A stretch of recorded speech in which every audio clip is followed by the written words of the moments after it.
300 guests sat in white chairs arranged in perfect rows, waiting for the ceremony to begin. At the altar stood Derek Williams, checking his Rolex for the third time in 2 minutes. His charcoal gray tuxedo fit like it cost more than most people's cars. Because it did. Derek wasn't nervous about getting married. He was excited about something else. About someone else. Specifically, the woman he'd invited to sit in the back row and watch him marry someone better. Someone who, in his words, actually belonged in his world. The woman he had beaten and humiliated for years. That woman was Janelle Davis. His ex-girlfriend. The black woman he'd dated for 5 years before deciding she didn't fit the image he needed for his corporate climb. He'd broken up with her and told her she was too much work to bring around his family. Said her natural hair was unprofessional. Janelle left without a scene. Packed her things from his penthouse while he was at the gym. Blocked his number. Disappeared. But that was 5 years ago. Now Derek was marrying Rachel Kim, daughter of a real estate developer, perfect for his investment banker image. Someone he didn't love but decided to marry just for the money. But the breakup with Janelle still bothered him. Not because he missed her. Because she was the only woman who'd ever walked away from him first. It damaged his ego. So he did something cruel. He sent Janelle a wedding invitation with a handwritten note, "Come see what you missed out on. I'm marrying someone who actually fits." What Derek didn't know was that Janelle had moved to Los Angeles after their breakup, and somewhere along the way, Janelle had caught the attention of the man who ran it all. His name was James Kong. Americans called him JK. His people called him something else entirely. He'd built an empire that stretched from California to New York, controlling everything from high-end real estate to underground gambling. He was calm, calculated, and terrifying when he needed to be. And for the past year, he'd been quietly, intensely in love with Janelle Davis. She didn't tell him about the wedding invitation. She threw it away. But James had people who noticed things. People who brought him crumpled invitations fished from trash cans. People who told him when the woman he cared about was being disrespected. So when Janelle decided to go to Chicago, to face Derek one last time and prove to herself she'd moved on, she had no idea James was coming with her. She had no idea what was about to happen when those church doors opened. Derek Williams was about to learn a lesson he'd never forget. He stood at the altar in his charcoal gray tuxedo, whispering to his best man loud enough for the front row to hear. She actually came. I can't believe she actually showed up. Derek Williams adjusted his cufflinks and glanced toward the back of the ballroom. 300 guests sat in white chairs under crystal chandeliers at the Grand Plaza Hotel in downtown Chicago. Soft piano music played. White roses lined the aisle. Everything was perfect. Except for the woman sitting alone in the last row. Janelle Davis. His ex. The one he'd spent 5 years breaking down, piece by piece. The one who finally ran 6 months ago.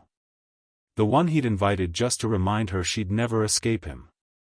Derek's best man, Todd, leaned in. "Dude, why is she even here?" "Because I wanted her to see what happens when you leave me." Derek smirked. She thought running to California would save her. Now she gets to watch me marry into one of the richest families in the city. Todd laughed nervously. That's cold, man. She needed to learn. Derek checked his Rolex. The ceremony was supposed to start 4 minutes ago. Rachel, his bride, was probably fixing her makeup. Again. He didn't mind. This moment, this final humiliation, was worth the wait. He wasn't marrying Rachel because he loved her. He was marrying her because her father owned Kim Enterprises, one of the largest real estate development companies in the Midwest. Because Rachel's family had connections to Kong Industries, the logistics empire he'd been trying to partner with for months. Because marrying Rachel meant money, status, and power. Love had nothing to do with it. The wedding planner, a thin woman with a clipboard, rushed up to the altar. Her face was pale. "Mr. Williams, we have a situation." "What situation?" Derek's smile faded. "Is Rachel okay?" "Rachel is fine. But there are people at the door." "People?" "Men. A lot of them. They're asking to come in." Derek frowned. "Then let them in." "What's the problem?" The wedding planner's hands shook. "Sir, they're not on the list. And they look." She didn't finish the sentence. Because that's when the double doors at the back of the ballroom exploded open. Not pushed. Not opened gently. Kicked. The sound echoed like a gunshot. The piano stopped. Every head turned. Standing in the doorway was a man in a black suit. He wasn't tall, maybe 5'10", but he filled the space like he owned it. His dark hair was pushed back. His face was calm. Too calm. Behind him stood 6 other men, all in black, all stone-faced, all watching the room like predators. The man in front didn't smile. He didn't rush. He walked down the center aisle, his shoes clicking on the marble floor. Each step was slow. Measured. Loud. The guests started whispering. Then the whispering stopped. Because people in the front row recognized him. Rachel's father stood up from his seat. His face went white. "Oh my God," someone whispered. "That's James Kong." Derek's mouth went dry. He didn't know that name. But the way people reacted, the way Rachel's father looked like he'd seen a ghost, told him everything. This was bad. James reached the front of the aisle. He stopped. He looked at Derek. His eyes were dark and empty. "You must be Derek." Derek's throat closed. Who are you?" James tilted his head slightly. "I'm the man who's about to ruin your day." The 6 men behind him fanned out, blocking the exits. The guests froze. No one moved. No one breathed. Derek tried to find his voice. "This is a private event. You need to leave." James ignored him. He turned and looked directly at Janelle, still sitting in the back row. She was staring at him, her eyes wide, her hand covering her mouth. She was shaking. James's expression softened for half a second. Then it went cold again. He turned back to Derek. "You sent her an invitation," James said quietly. "You told her to come watch you marry someone better." Derek blinked. "I don't know what you're talking about. Don't lie to me." The temperature in the room dropped. If you're enjoying this story, subscribe to this channel for more like this. You don't want to miss out. James reached into his jacket. Every groomsman flinched. But he only pulled out a folded piece of paper. The wedding invitation. The one Derek had sent to Janelle with the handwritten note. James unfolded it slowly. He read it aloud, his voice carrying across the silent ballroom. "Come see what you missed out on. I'm marrying someone who actually fits." He looked up at Derek. "You wrote that?" It wasn't a question. Derek's legs felt weak. "Look, man, I don't know who you are, but this is between me and her. You need to. Her name is Janelle." James's voice was sharp now. "And you're going to apologize to her. Right now. In front of everyone." Derek laughed. It came out shaky. Nervous. "Are you serious? This is my wedding. Get out before I call security." James didn't move. "You already did call security," he said calmly. "They're not coming." Derek's stomach dropped. Rachel's father stood up again, his voice shaking. "Mr. Kong, please. This is a family event. Whatever issue you have, we can discuss it privately." James looked at him. Sit down. Rachel's father sat. The room was silent except for the sound of someone's phone buzzing.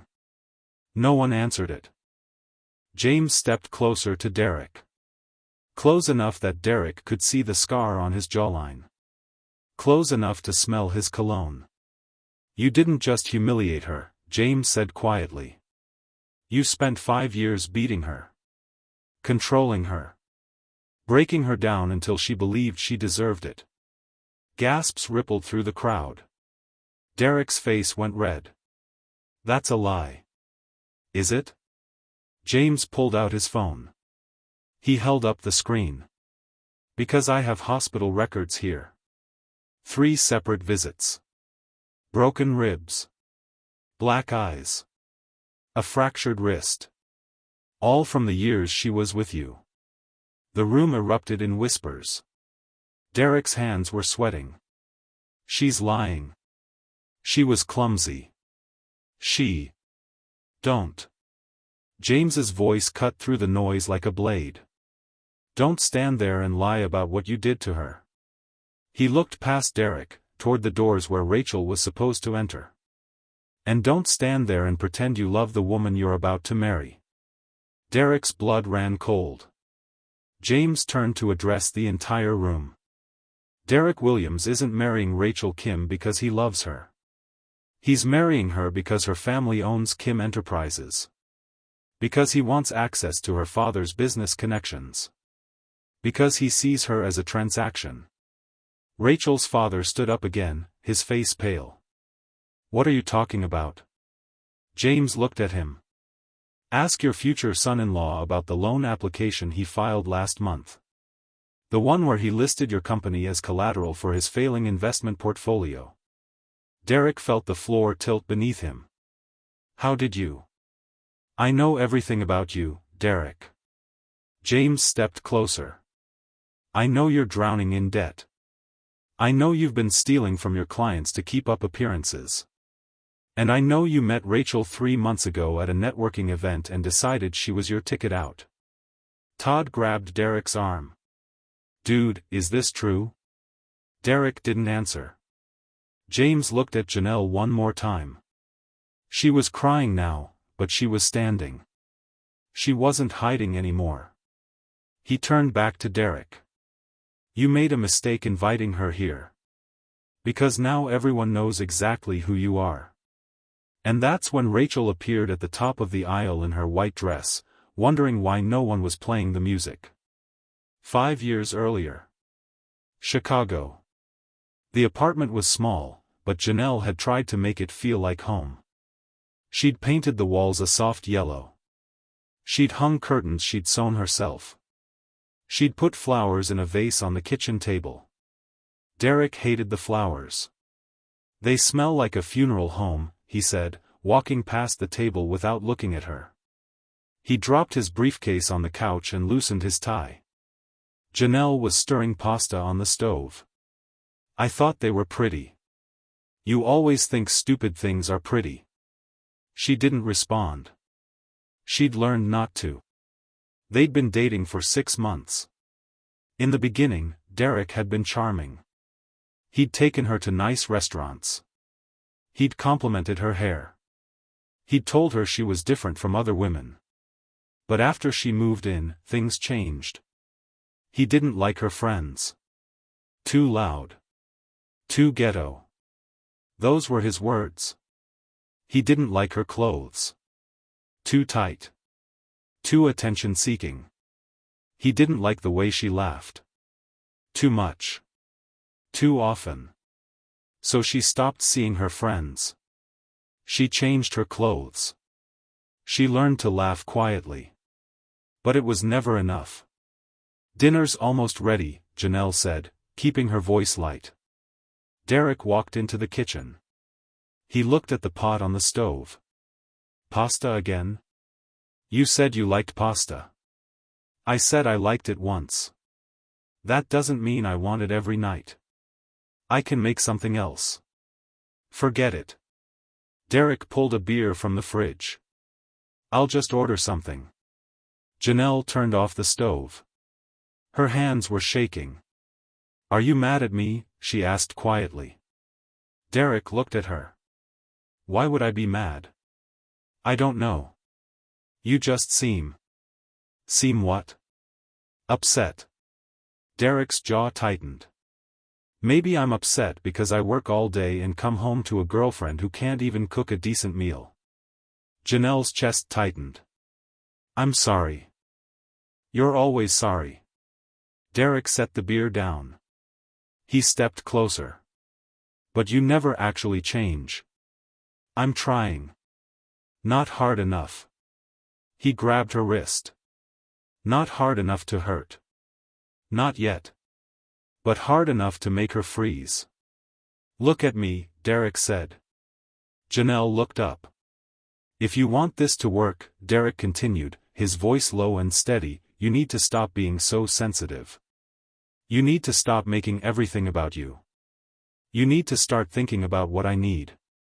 I do think about what you need. Then why do I feel like I'm constantly disappointed? Janelle didn't have an answer. Derek let go of her wrist. He picked up his beer and walked back to the living room. Janelle stood in the kitchen, staring at the pot of pasta she'd made. Her wrist was red where he'd grabbed her. It would get worse. 2 years into the relationship, Derek hit her for the first time. They were at a company dinner. One of Derek's colleagues, a man named Richard, had made a joke. Janelle laughed. Just a normal laugh. Nothing loud. Nothing inappropriate. But Derek didn't like it. On the drive home, he was silent. Janelle tried to make conversation, but he didn't respond. When they got back to the apartment, he slammed the door so hard the picture frames on the wall shook. What's wrong? Janelle asked. You embarrassed me. What? How? You were flirting with Richard. I wasn't flirting. I was laughing at his joke. You were throwing yourself at him. Derek, that's not. He backhanded her across the face. The force knocked her into the wall. Her cheek burned. Her vision blurred. She touched her face and felt wetness. Blood from her lip. Derek stared at his hand like he couldn't believe what he'd just done. Janelle, he said, his voice shaking. I'm sorry. I didn't mean to. She ran to the bathroom and locked the door. Derek stood outside, apologizing. Begging her to come out. Promising it would never happen again. It happened again 3 weeks later. And again a month after that. Each time, he apologized. Each time, he blamed her. Each time, she believed him when he said he'd change. By year 5, Janelle had stopped counting the bruises. She wore long sleeves even in summer. She avoided mirrors. She told her coworkers she was clumsy when they asked about the marks on her arms. Derek controlled everything. Her phone. Her bank account. Her schedule. He told her where she could go and when she had to be home. If she was late, even by 5 minutes, he'd accuse her of cheating. If she talked to another man, even a cashier at the grocery store, he'd punish her. The punishments varied. Sometimes it was silence for days. Sometimes it was verbal attacks that left her sobbing on the bathroom floor. Sometimes it was violence. She tried to leave once. She packed a bag while Derek was at work. She called her sister in Atlanta and asked if she could stay for a few weeks. But Derek came home early. He found the bag. He found her phone with the call log. He didn't yell. He just looked at her with that cold, empty expression she'd come to fear more than his anger. You think you can leave me? He asked quietly. Derek, I just need some space. Space. He laughed. You think anyone else is going to want you? Look at yourself. You're nothing without me. That's not true. Isn't it? He stepped closer. Who's going to believe you if you leave? Who's going to care? Your family hasn't called in months. Your friends stopped reaching out years ago. You have nobody.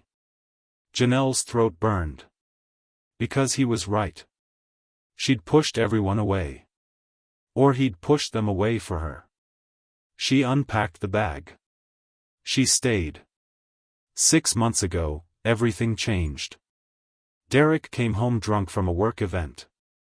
He was angry about something his boss had said. He took it out on Janelle. The beating was worse than usual. He threw her into the coffee table. The glass shattered. A shard cut her arm deep enough that she couldn't stop the bleeding. She ended up in the emergency room. The doctor asked how it happened. Janelle lied. Said she tripped. But the nurse, a woman in her 50s with kind eyes, pulled her aside. I've seen this before, the nurse said quietly. And I'm going to tell you something. If you don't leave, one day you won't walk out of here. Janelle stared at her. There are shelters, the nurse continued. There are people who can help. But you have to want to leave. Janelle went home that night. Derek was passed out on the couch. She looked at him. At the man who'd promised to love her. At the man who'd spent 5 years destroying her. And she decided. She packed a bag. She took what little cash she had. She walked out the door and didn't look back. She bought a bus ticket to Los Angeles. She stayed in a shelter for 2 weeks until she found a job translating documents for a small import company. She started over. She thought she was free. Until the invitation arrived. 6 months later. Los Angeles. Janelle's apartment in Koreatown was small but safe. 1 bedroom, a kitchen with a window that faced the street, and a living room where she kept books and a plant she'd managed not to kill. She'd lived here for 5 months, ever since she left Chicago and started over. The translation work had picked up quickly. Her Korean was fluent, and companies needed people who could navigate both language and culture. She worked from home most days, took calls with clients in Seoul, and tried not to think about Derek. Most days, she succeeded. Then the envelope arrived. It was cream-colored, expensive. Her name and address were written in gold calligraphy. No return address. She opened it at her kitchen table with a cup of coffee, expecting a wedding invitation from a distant cousin. Instead, she found Derek's face. The invitation was elegant. Thick cardstock. Embossed letters. Derek Williams and Rachel Kim request the honor of your presence at their wedding. Janelle stared at it. Her hands went numb. He was getting married. To someone named Rachel Kim. After everything he'd done. After 5 years of abuse. After she'd barely escaped with her life. He was getting married. She flipped the invitation over. On the back, in Derek's handwriting, was a note. Come see what you missed out on. I'm marrying someone who actually fits. Someone whose family matters. See you there. Her coffee mug slipped from her hand. It shattered on the tile floor. She stood there, staring at the broken pieces, the brown liquid spreading across the white tiles. Her chest felt tight. Her hands were shaking. Her vision blurred. He'd sent this to hurt her. Not to invite her. To hurt her. To remind her that even though she'd run, he could still reach her. He could still make her feel small. She picked up the invitation and crumpled it. She walked to the trash can and threw it away. Then she sat down on the floor, her back against the cabinet, and cried. Not because she missed him. Because after 6 months, he was still trying to control her. She stayed on the floor for 20 minutes. Then she wiped her face, stood up, and cleaned up the coffee. She threw the broken mug away. She washed her hands. She took a breath. And she decided she wasn't going to let him win. She pulled the invitation out of the trash, smoothed it out, and put it on the counter. She was going to that wedding. Not to cry. Not to beg. To show him she'd survived. What Janelle didn't know was that someone else had seen the invitation.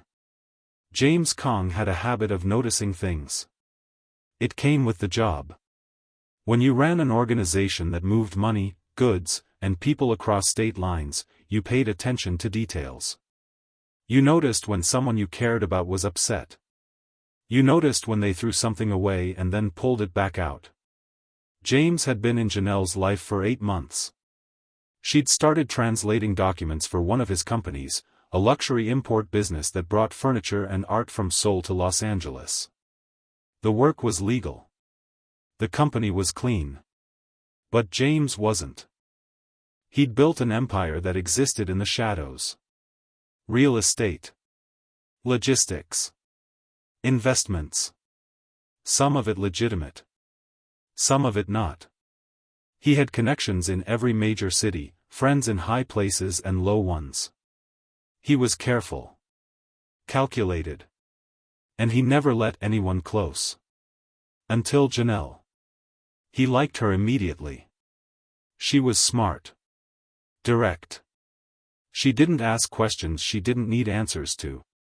And when she smiled, which wasn't often, it made him want to see it again. He'd asked her to dinner 4 months ago. She'd hesitated, then said yes. They went to a quiet place in Little Tokyo. They talked about Seoul, about language, about why she'd left Chicago. She didn't tell him about Derek. Not then.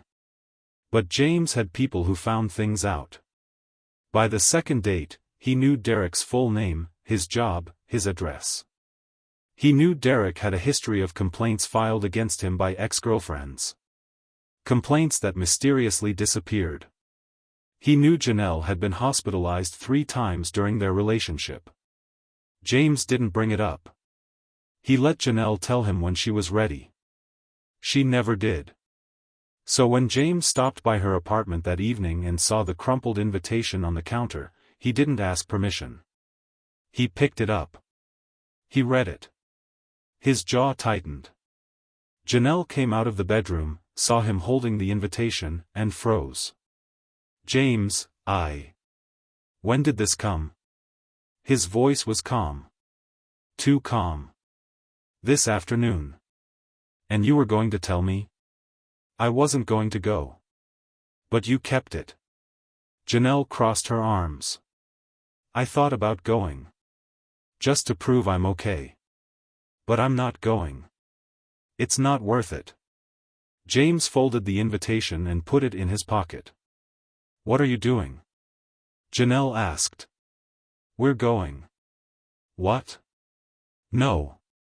James, it's in Chicago. I don't care where it is. He looked at her. His eyes were hard. He sent you this to hurt you. He thinks you're still the woman he broke.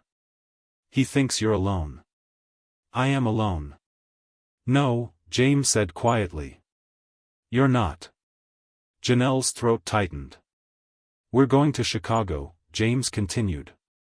You're going to walk into that wedding with me. And he's going to see exactly what he lost. James, you don't understand. Derek is dangerous.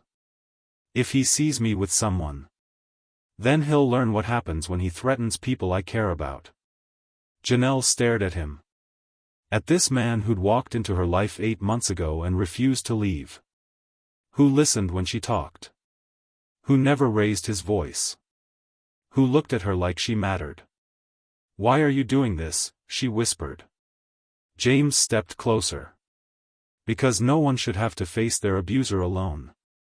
Janelle's eyes filled with tears. James pulled out his phone and made a call. Get the plane ready, he said in Korean. We're going to Chicago. And bring the crew. He hung up. Janelle's stomach flipped. The crew? James looked at her. He wanted you to see what you missed. I'm going to show him what he'll never have. And I'm going to make sure he never hurts anyone again. Chicago. 2 days later.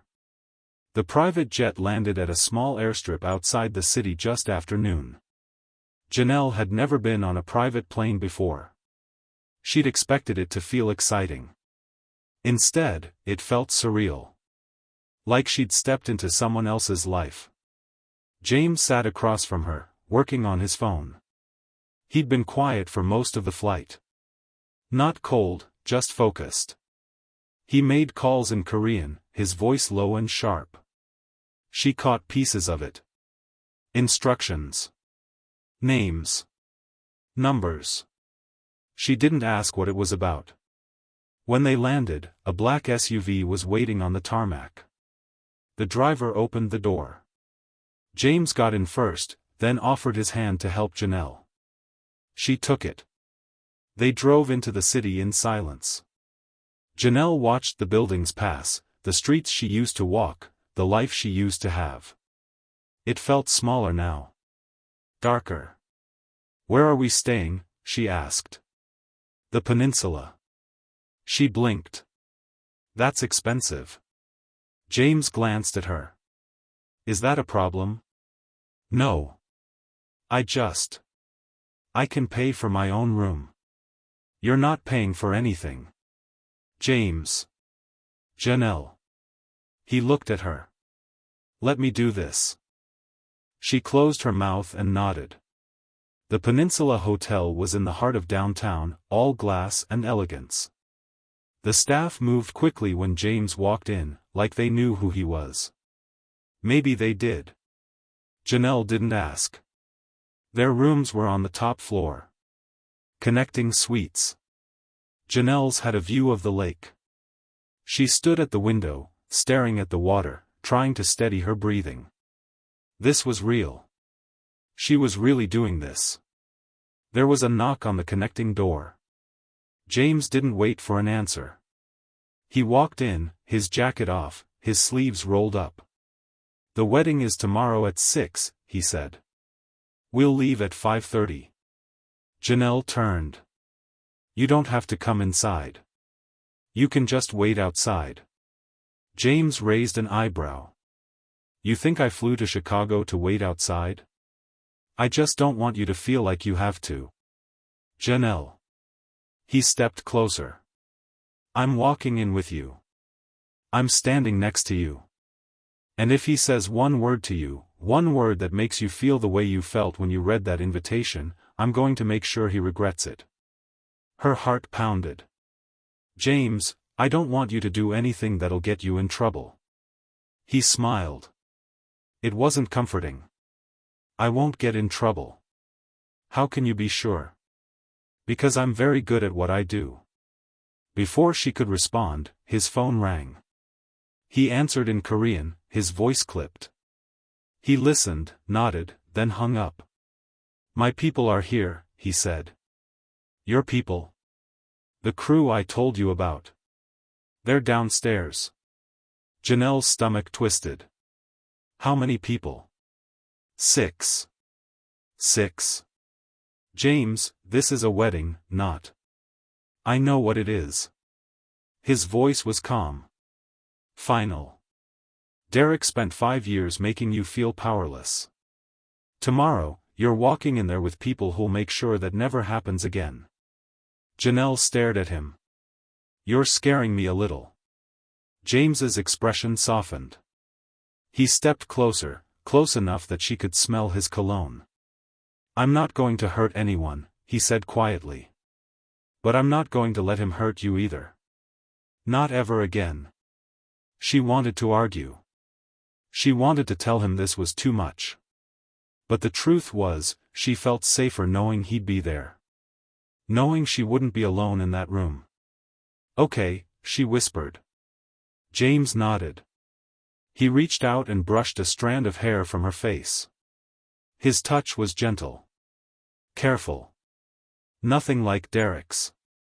Get some rest, he said. Tomorrow's going to be a long day. He left through the connecting door. Janelle sat on the edge of the bed, her hands shaking. She'd come to Chicago to prove she'd moved on.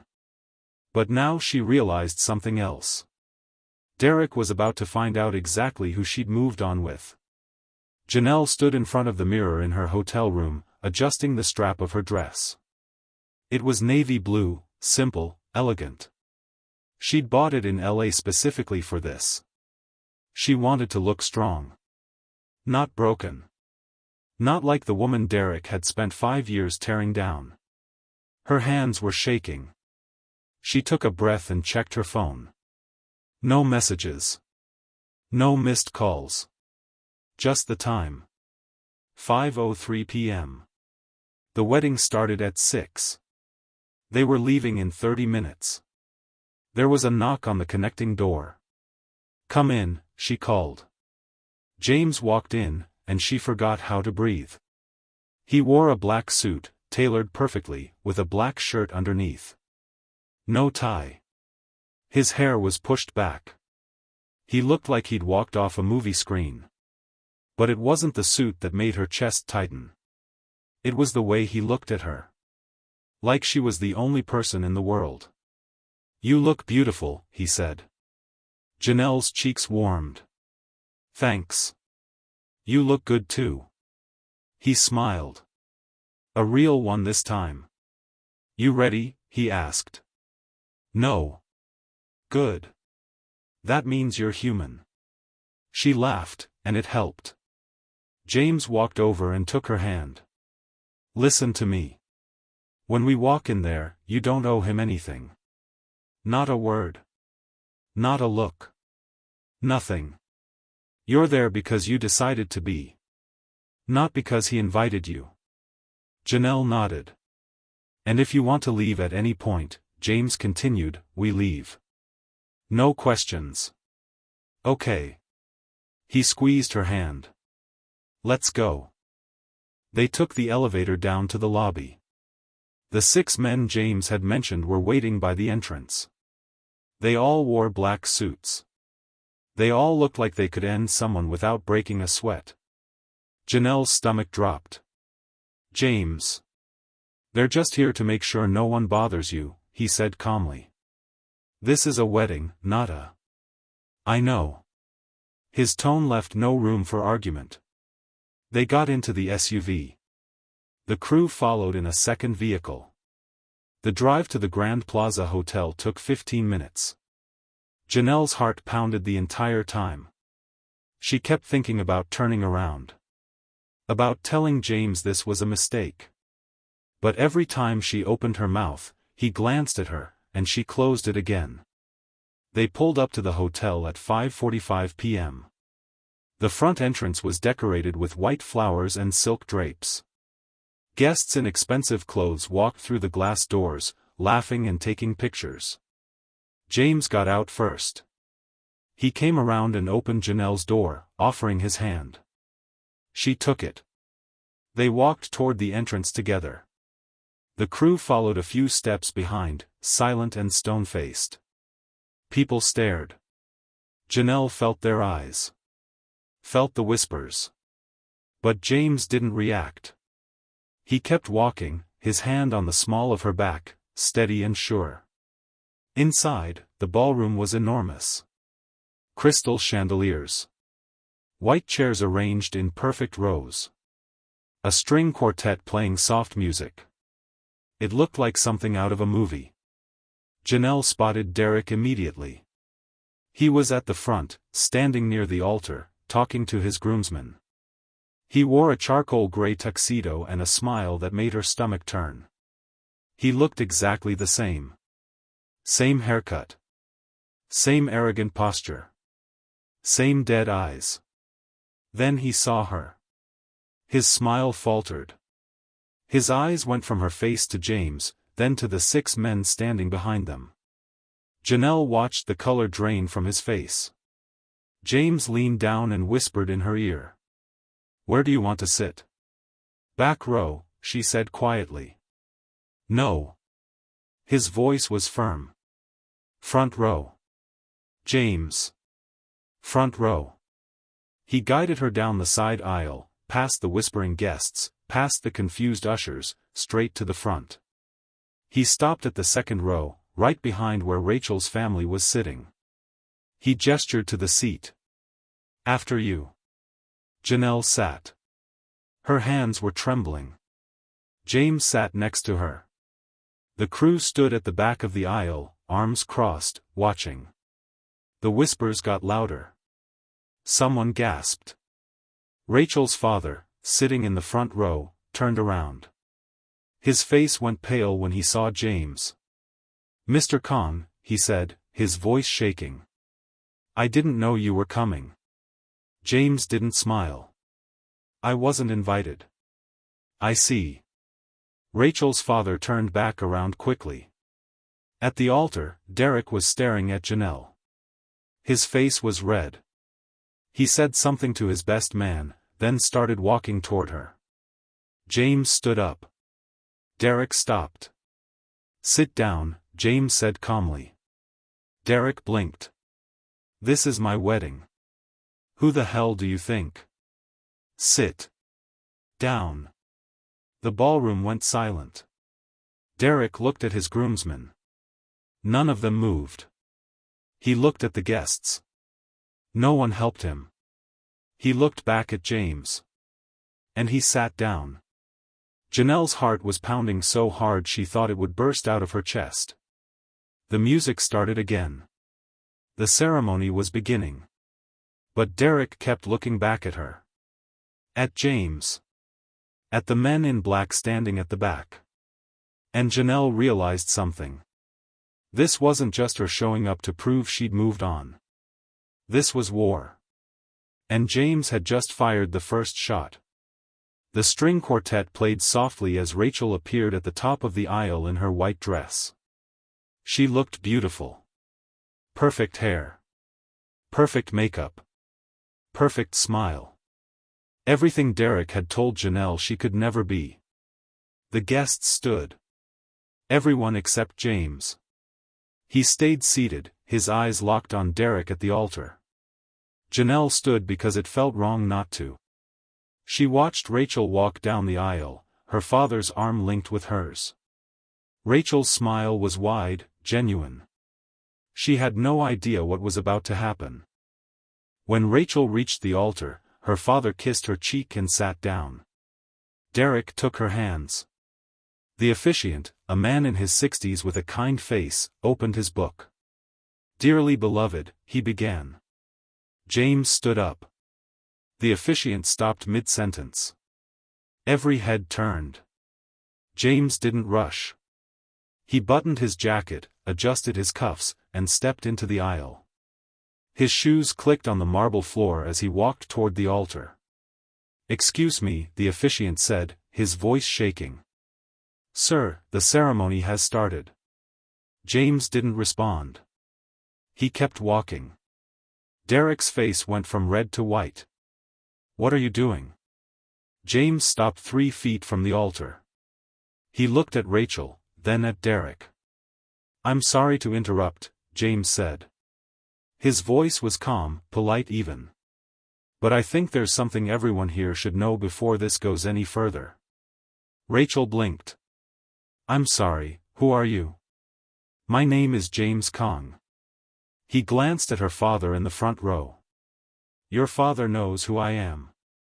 Rachel's father stood up, his face pale. "Mr. Kong, please. This isn't the time or place." "Sit down," James said without looking at him. Rachel's father sat. Rachel looked confused. "I don't understand. What's going on?" James turned his attention back to Derek. "You invited someone to this wedding. Someone you spent 5 years abusing. Someone you beat so badly she ended up in the hospital 3 separate times. Someone who finally escaped you 6 months ago." The ballroom went dead silent. Rachel's eyes widened. She looked at Derek. What is he talking about? Derek's mouth opened, but no sound came out. James pulled the crumpled invitation from his pocket and held it up. "This." He unfolded it slowly, deliberately. Then he read the note aloud, his voice carrying to every corner of the room. "Come see what you missed out on. I'm marrying someone who actually fits. Someone whose family matters." Gasps echoed through the crowd. Rachel's hand flew to her mouth. Derek, is that true? Baby, Is it true? Her voice cracked. Derek looked at Janelle, then back at Rachel. It's not what it sounds like. Then what is it? Rachel's eyes were filling with tears. James stepped closer to Derek. Let me tell you what it is. It's a man who spent 5 years with a woman, controlling her, hitting her, breaking her down until she believed she was worthless. A man who told her she deserved every punch, every slap, every broken bone. That's not true, Derek said, his voice shaking. Isn't it? James pulled out his phone. He swiped through it, then held up the screen. Cook County Hospital. Emergency room visit, March 2021. Fractured ribs. Patient stated she fell down the stairs. He swiped again. December 2022. Broken wrist. Patient stated she slipped on ice. He swiped one more time. August 2023. Concussion and lacerations requiring 12 stitches. Patient stated she walked into a door. The room erupted in whispers. James looked at the crowd. 3 hospital visits in 5 years. All with injuries consistent with domestic violence. All with excuses that the attending physicians noted as suspicious. Rachel was openly crying now. She looked at Derek, her voice barely a whisper. You hit her? Rachel, she's lying. She was always clumsy. I tried to help her, but... Stop, James said. His voice wasn't loud. But it cut through Derek's excuses like a knife. Don't stand there and lie about what you did to her. He turned to Rachel. I'm sorry you had to find out this way. But there's more you need to know. Rachel wiped her eyes. More? James looked at her father. Mr. Kim, when did Derek first approach you about a business partnership? Rachel's father frowned. About 2 months ago. He said he wanted to discuss investment opportunities. And when did he meet your daughter? Around the same time. At the charity gala we hosted. James nodded. Derek didn't fall in love with Rachel at that gala. He targeted her. He found out she was your daughter, found out your family owns Kim Enterprises, and decided she was his way into your business. Derek's face went purple. That's not true. I love Rachel. Do you? James looked at him. Then why did you apply for a business loan last month listing Kim Enterprises as collateral? Why did you tell the bank you'd have access to your father-in-law's company assets after the wedding? Rachel's father stood up. What? James pulled a folder from inside his jacket. He handed it to Mr. Kim. Loan application. Filed 3 weeks ago. $2 million. He planned to use your company's credit line to cover his personal debts. Mr. Kim's hands shook as he opened the folder. His face turned red. He looked at Derek. You were going to use my company? I was going to propose a partnership, Derek stammered. I just needed the loan to cover the money you stole from your clients, James interrupted. He looked at the crowd. Derek Williams works at Harmon Financial. For the past 18 months, he's been skimming money from client accounts. Small amounts. 500 here. 1,000 there. Enough to maintain the appearance of success while he drowns in debt. Todd, Derek's best man, grabbed his arm. Dude, is this true? Derek yanked his arm away. Shut up, Todd. Derek, Rachel said, her voice breaking. Tell me he's lying. Tell me you didn't do this. Derek looked at her. For a second, Janelle saw something flicker in his eyes. Maybe regret. Maybe fear. But then it was gone, replaced by anger. Fine, Derek spat. You want the truth? Yes, I needed the money. Yes, I saw an opportunity with your family. But I wasn't using you, Rachel. I was trying to build something. I was trying to. You were trying to save yourself, James said. By trapping another woman. Just like you trapped Janelle. Derek's hands clenched into fists. She wasn't trapped. She could have left any time. Could she? James's voice dropped. Became dangerous. When you controlled her bank account? When you told her no one would believe her? When you threatened to kill her if she went to the police? Rachel gasped. Janelle's hands flew to her mouth. She hadn't told James that part. But somehow, he knew. Derek's face went white. How did you? I told you, James said quietly. I know everything about you. He turned to Janelle, still sitting in the second row. She was crying, but she met his eyes. Tell them, James said gently. Tell them what he did to you. Janelle's throat closed. She shook her head. You don't have to protect him anymore, James continued. Tell them. Janelle stood up. Her legs were shaking. Every eye in the room was on her. He hit me, she said, her voice barely above a whisper. 4 or 5 years. He told me I was stupid. Worthless. He said no one would believe me if I left. He said he'd find me and make me pay. Her voice grew stronger. He broke my ribs. He gave me a concussion. He put me in the hospital 3 times, and every time, I lied for him. Because I was scared.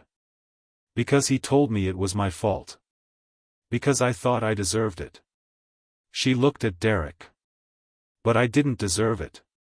No one deserves that. The ballroom was silent. Rachel was sobbing. Her bridesmaids rushed to her side. Derek stood there, his face red, his fists clenched. You're going to regret this, he hissed at Janelle. Both of you. James stepped between them. No. You are. Derek lunged forward. He didn't get far. 2 of James's crew stepped in, blocking his path. They didn't touch him. They didn't have to. Derek stopped, breathing hard, his eyes wild. Get out of my way, Derek said through gritted teeth. No, one of the men said simply. Rachel pulled off her engagement ring. She threw it at Derek. It bounced off his chest and clattered to the floor. We're done, she said, her voice shaking with rage. The wedding is off. Get out. Rachel, wait. Get out, she screamed. Derek looked around the room. At the 300 guests staring at him with disgust. At his groomsmen backing away. At Rachel's father, who looked like he wanted to strangle him. At Janelle, standing tall for the first time in 5 years. At James, who just destroyed his entire life in front of everyone. This isn't over, Derek said, his voice low and threatening. James tilted his head. Yes, it is. The ballroom erupted into chaos. Guests pulled out their phones. Some stood and left. Others stayed, whispering and pointing. Rachel's bridesmaids surrounded her, trying to calm her down, but she was inconsolable. Derek stood frozen at the altar, his face a mix of rage and humiliation. Mr. Kim stormed up to him, the loan application clutched in his hand. You tried to steal from my company? You used my daughter? I wasn't stealing, Derek said desperately. I was going to pay it back. I just needed. Needed what? To fund your lifestyle? To cover your tracks? Mr. Kim's voice rose. I trusted you. My daughter trusted you. Sir, please, if you just let me explain. Explain? Mr. Kim's face was red. You're a con artist. A criminal. And if what Mr. Kong said is true, you're also a monster. He turned to James. Is it true? The hospital records? The abuse? James nodded. Every word. Mr. Kim looked back at Derek with pure disgust.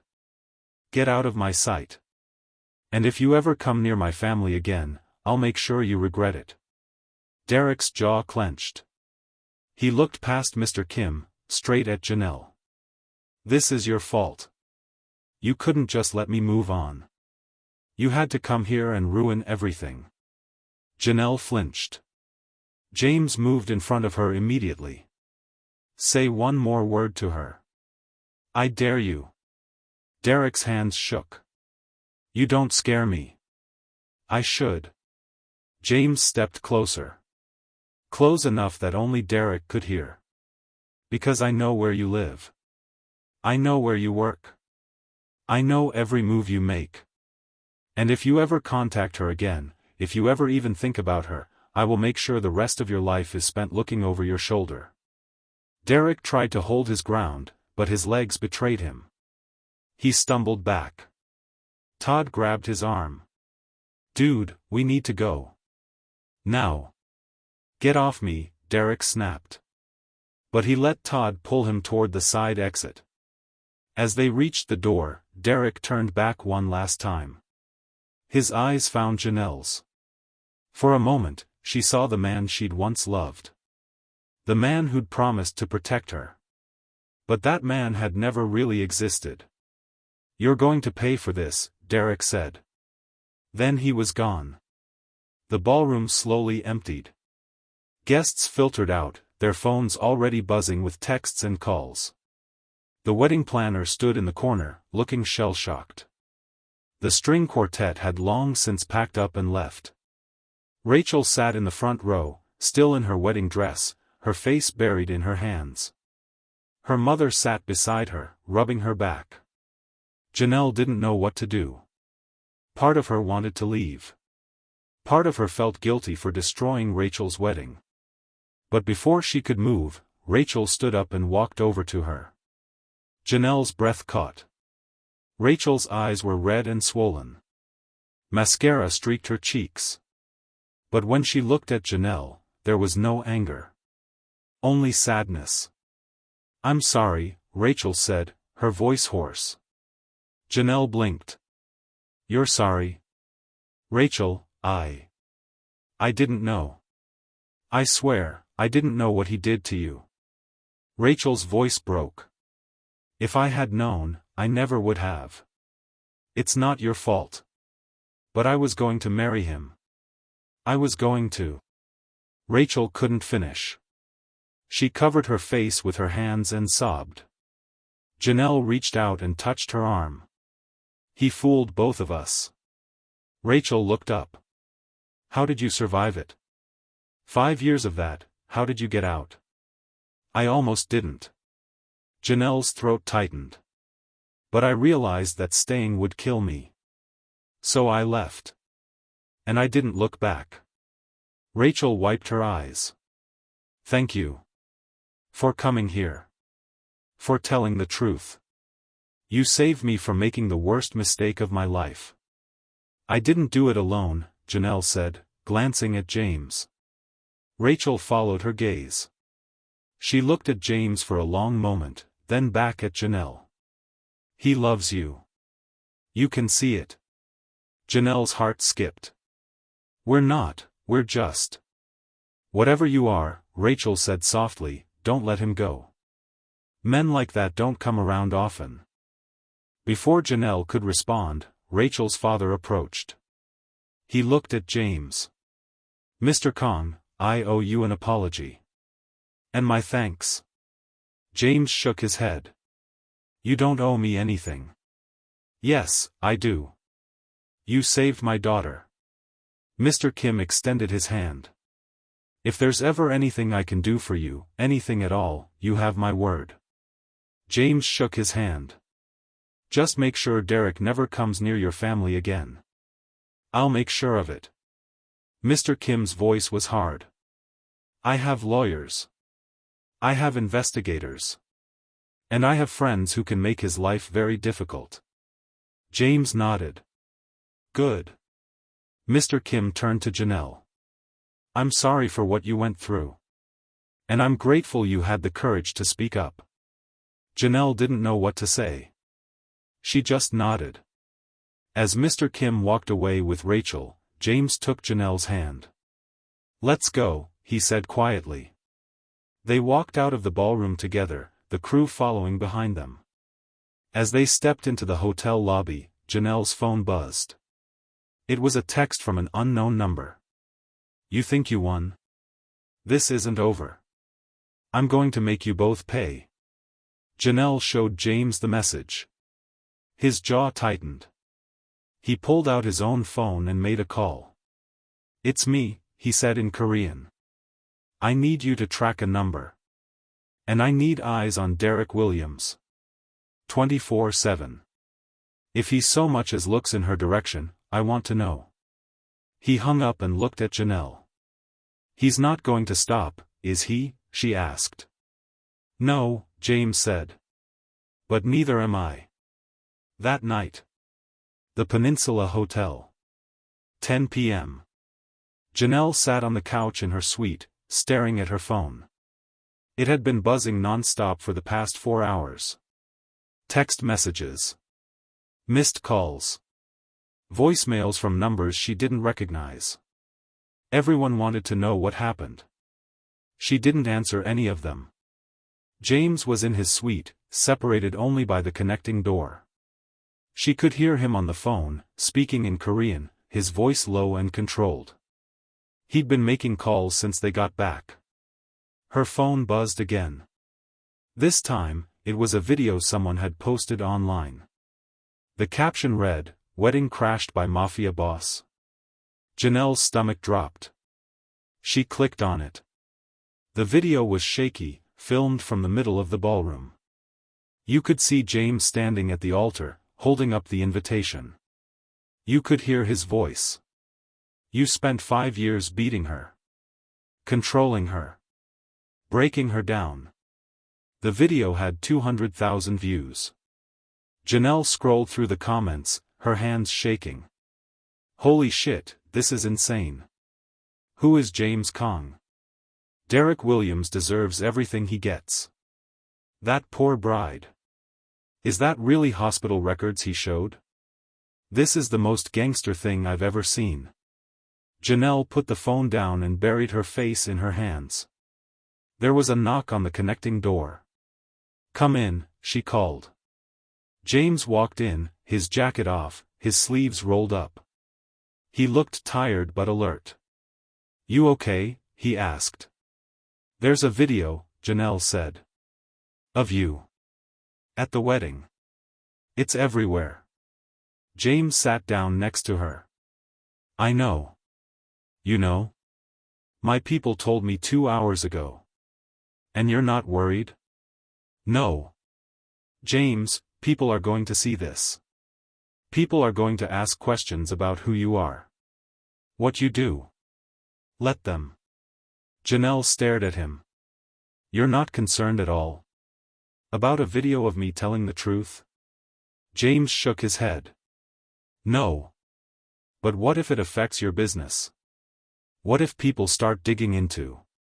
They won't find anything they shouldn't." James's voice was calm. "The people I work with don't care about social media drama. And the people who do care will forget about it in a week." Janelle wanted to believe him. But her hands were still shaking. Her phone rang. Derek's name flashed on the screen. Janelle's breath caught. James saw it. His jaw tightened. "Don't answer. What if? Don't." The call went to voicemail. A few seconds later, a notification popped up. Derek had left a message. Janelle stared at it. "Do you want to hear it?" James asked. "I don't know." "Then delete it." Janelle hesitated. Then she pressed play. Derek's voice came through, loud and aggressive. "You think you're so smart, bringing that thug to my wedding? You think you won? I'm going to destroy both of you. I'm going to make sure everyone knows what kind of person you really are. And when I'm done with you, you're going to wish you'd never left me." The message ended. Janelle's hands were shaking so hard she almost dropped the phone. James took it from her gently. He deleted the message and blocked the number. "He's trying to scare you," James said. "It's working. Don't let it." James looked at her. He's desperate.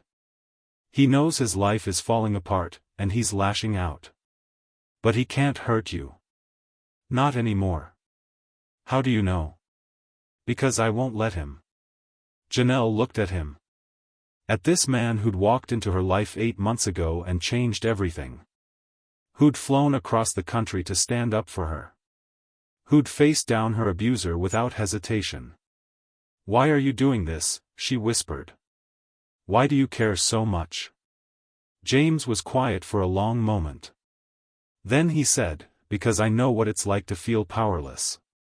I grew up watching my mother get beaten by my father. I watched her shrink. I watched her disappear. And I couldn't do anything to stop it because I was just a kid." Janelle's throat tightened. "When I got older," James continued, "I promised myself I'd never let anyone I cared about go through that. I'd never stand by and watch someone get hurt." He looked at her.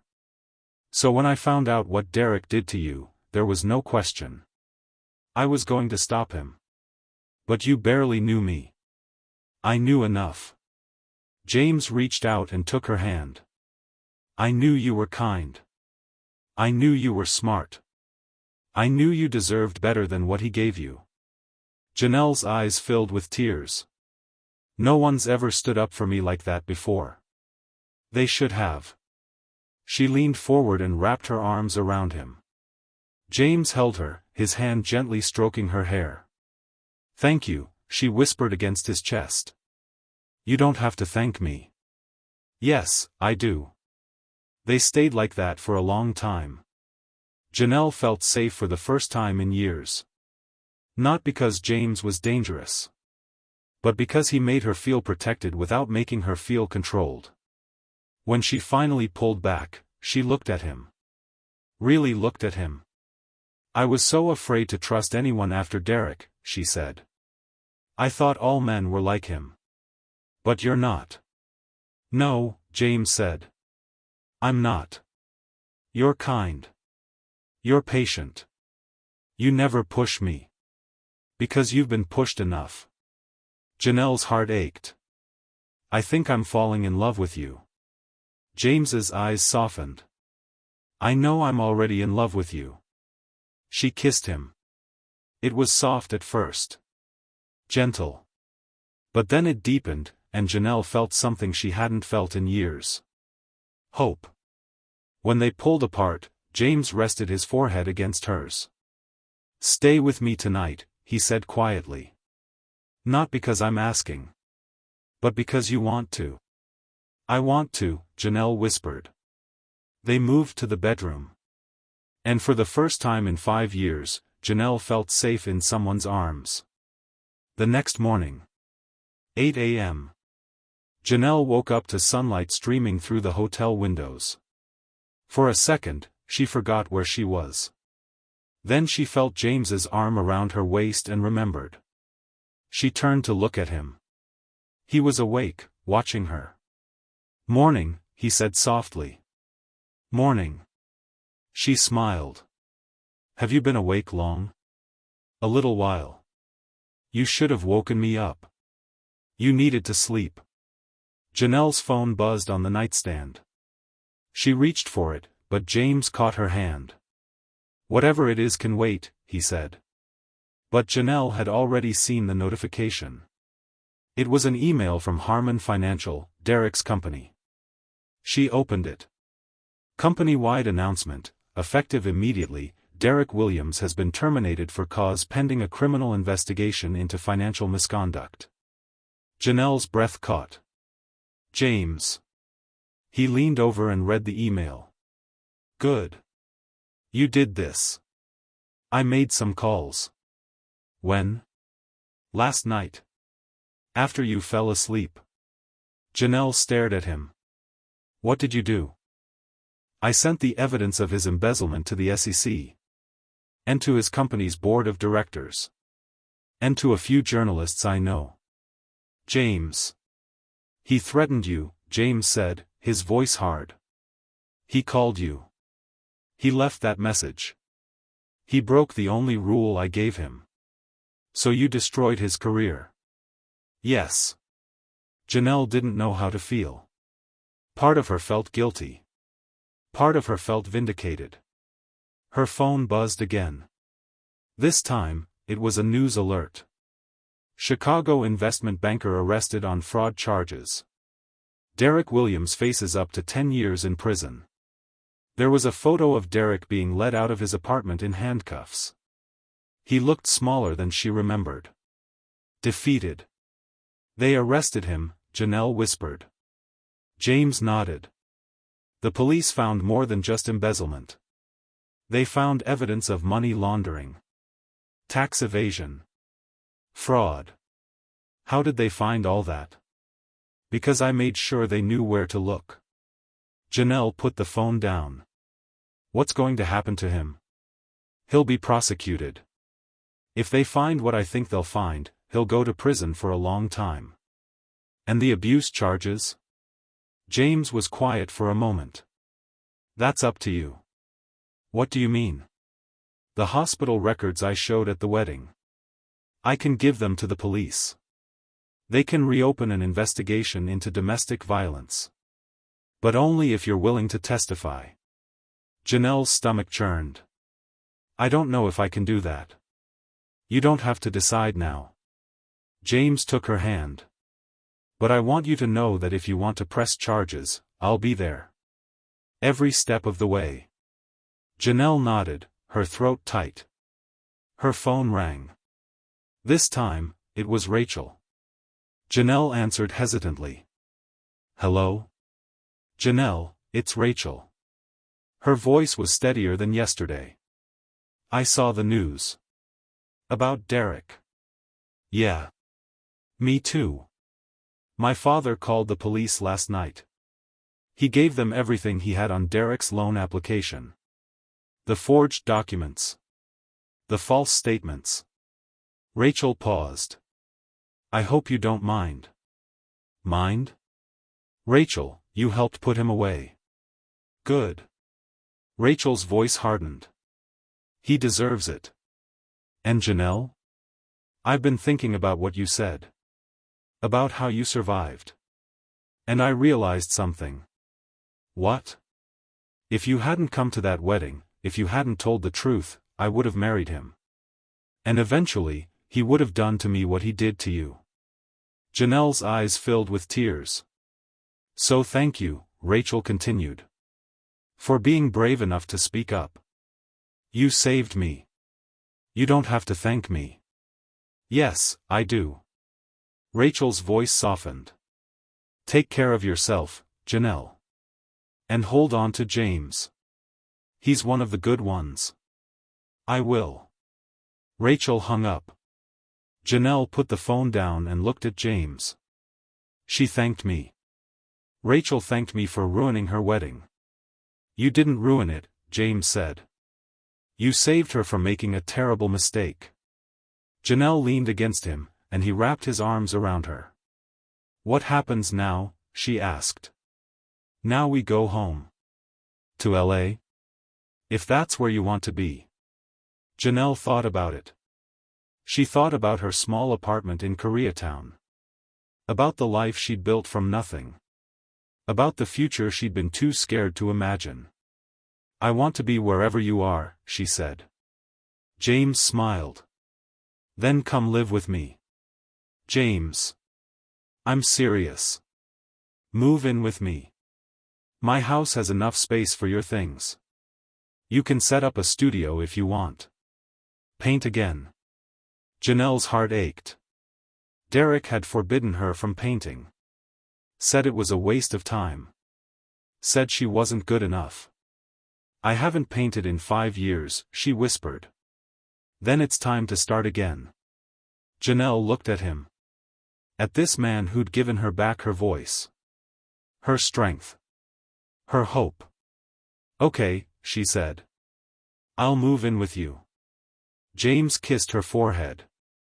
Good. They packed their things and left Chicago that afternoon. As the plane took off, Janelle looked out the window at the city growing smaller below them. She'd come here to face her past. She was leaving with her future. 3 months later. Los Angeles. Janelle stood in the studio James had built for her in his house in the Hollywood Hills. The room had floor-to-ceiling windows that overlooked the city. An easel stood in the center, holding a canvas covered in bold strokes of blue and gold. She'd been painting again for 2 months. At first, her hands had shaken so badly she could barely hold the brush. But James had sat with her, patient and quiet, until she found her rhythm again. Now she painted every day. And it felt like breathing. Her phone buzzed on the table. It was a news alert. Former investment banker Derek Williams sentenced to 8 years in federal prison for fraud, embezzlement, and money laundering. Janelle stared at the headline. 8 years. She clicked on the article. There was a photo of Derek in an orange jumpsuit, looking thinner and older than she remembered. The article detailed everything. The stolen money. The forged documents. The lies. At the end, there was a note. Williams also faces additional charges related to domestic violence allegations from a former partner. Trial date to be determined. Janelle had decided to press charges. It had taken her 2 months to find the courage, but James had been there for every meeting with the lawyers, every statement to the police. She put the phone down and took a breath. Derek was going to prison. For a long time. And she was free. The front door opened downstairs. James's voice called out. Janelle? Up here. She heard his footsteps on the stairs. A moment later, he appeared in the doorway, holding 2 cups of coffee. Thought you might need this, he said, handing her one. Thanks. She took a sip and smiled. You're too good to me. Impossible. James walked over and looked at the canvas. This is beautiful. You think so? I know so.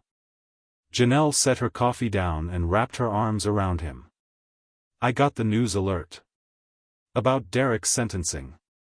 I saw it too. James looked at her. How do you feel? Relieved. Sad. Angry. All of it. That's normal. Is it? Yes. James held her closer. He hurt you for 5 years. It's going to take time to process all of that. Janelle nodded against his chest. I keep waiting to feel happy. Like, he's in prison, I should feel happy. But I just feel tired. Then rest, James said. You've been fighting for so long. It's okay to stop and breathe. Janelle pulled back and looked at him. I don't know what I would have done without you. You would have survived. You already proved that. But I wouldn't have healed. She touched his face. You helped me heal. James smiled. We helped each other. They stood there for a moment, wrapped in each other, the city lights blinking outside the window. Janelle's phone buzzed one more time. This time, it was a text from an unknown number. I hope you're happy. You destroyed my life. Derek. Janelle showed James the message. His jaw tightened. He took the phone, typed something, and hit send. What did you say? Janelle asked. James handed the phone back. I told him he destroyed his own life. And if he contacts you again, I'll make sure his sentence gets extended. Janelle looked at the screen. The message James had sent was simple, you did this to yourself. Leave her alone. Derek didn't respond. Janelle blocked the number. For good this time. She turned back to James. I love you. I don't think I've said that enough. You've said it plenty. James kissed her forehead. And I love you too. What do we do now? Now? James smiled. Now we live. Janelle laughed. It felt good. Light. She'd spent 5 years afraid. Afraid of Derek. Afraid of leaving. Afraid of what would happen if she spoke up. But she wasn't afraid anymore. Because she'd learned something important. You don't fight abuse with silence. You fight it by speaking up. By walking away. By finding people who refuse to let you face it alone. And James Caan? He'd walked into a room full of people who didn't want him there, looked a man in the eye who'd tried to break her, and refused to back down. Not because he wanted to be a hero. But because he loved her. And that, Janelle realized, was more powerful than any revenge. She kissed him. I'm going to finish this painting, she said. And then I'm going to start another one. And another one after that. Good, James said. I want to fill this whole house with your art. Janelle smiled. Deal. Outside, the city hummed. Cars honked. People laughed. Life continued. And inside the house on the hill, Janelle Davis finally felt like she was home. Derek Williams learned the hard way that you can't abuse someone for 5 years and expect them to stay silent forever. He thought he could control Janelle even after she left. He thought inviting her to his wedding would remind her of her place. But he forgot one crucial thing. Some people don't stay broken. They heal. They find their voice. And when they do, they bring the whole house down. Janelle didn't just survive Derek. She exposed him. She saved another woman from the same fate. And she found a man who showed her what real love looks like. Not control. Not fear. Just protection, respect, and safety. If this story reminded you that abuse is never the victim's fault, that speaking up can save lives, and that healing is possible, hit that like button. Share this with someone who needs to hear it. Subscribe so you never miss a story about justice and redemption. And remember, be careful who you underestimate. Because the person you broke might just be the one who brings you down. Derek got 8 years in prison. Janelle got the rest of her life back. And sometimes, that's exactly how karma works.